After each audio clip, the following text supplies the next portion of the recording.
Happy New Year and welcome to Hope for Families.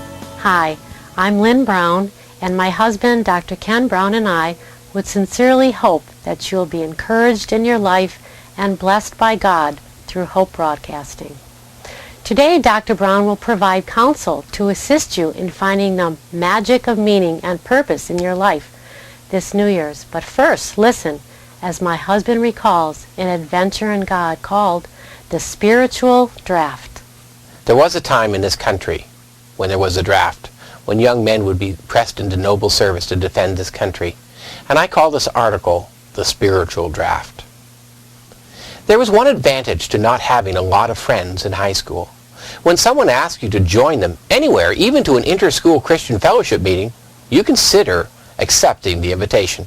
And so I found myself in attending an ISCF Christmas party at a friend of a friend at a distant friend's house on December 7th, 1970. I remember thinking, how quaint to celebrate Christmas on the very day that Pearl Harbor was attacked, the day that will ever live on in infamy that dragged the United States into the Second World War, which ended up saving the free world from savage Nazi tyranny. Great. The home where the party was being held was jammed, with people sitting on every available seat, and even covering the entire floor right next to each other. Well, I did not like being crowded, or crowds, or even people much for that matter. But then my social skills were comparable to coarse sandpaper, and I would have rather avoided this fun occasion. Oh, why did I say yes? Now it was too late to bail out and lose face. But the food was good, and that always helps, especially for me, as I confess that I live to eat. Also, in one of those awkward social engagements, when you're eating, you don't have to talk, and people are even less likely to ask you questions. And naturally, I did my very best to avoid social interaction. And then they broke out the guitars and sang songs that went on, songs I didn't know, songs about faith in God and strange topics such as, if I had a hammer, it only takes a spark, and peace like a river. And why should I sing It Is Well With My Soul when I don't know there's anything wrong with my soul? And what does kumbaya even mean anyways? But if I was being truthful, I did enjoy the singing at some deep primordial level, despite my critical spirit. Everyone else seemed to be entranced by the whole experience.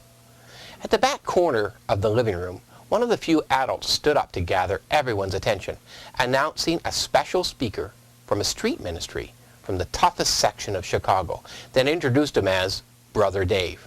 Well, I did have a younger brother named David, and certainly did not want to have another one. I suspected that I was in some sort of cult or loving, until Dave spoke about his work at the rescue mission in the ghetto, filled with drug dealers and addicts, pimps and prostitutes, violent street gangs, and the frightened residents held captive by such grave social dysfunction. He told story after story of heartache, broken lives, and tragic circumstances that were healed, fixed, and restored through the hero of his life, Jesus Christ. Dave said that Jesus was as much alive today and kicking as he was 2,000 years ago, and he is still in business. Jesus touched the lepers, and they got better. He stilled the storms. He fed the hungry. He gave peace to the troubled, freed the fettered, gave sight to the blind, and even raised the dead. Jesus overturned the ancient social order of man, liberating social outcasts, elevating women. He broke a condemning religious caste system and was such a revolutionary figure that he changed the entire world. Even the calendar, 1970 AD, which means Anno Domino, the year of our Lord, rather than BC, before Christ, pays annual tribute to the greatness of Jesus Christ. I had never heard anything like this before, and it rattled me to my very bones. Yet the passionate message fascinated me. After the meeting was finally finished, I shuffled over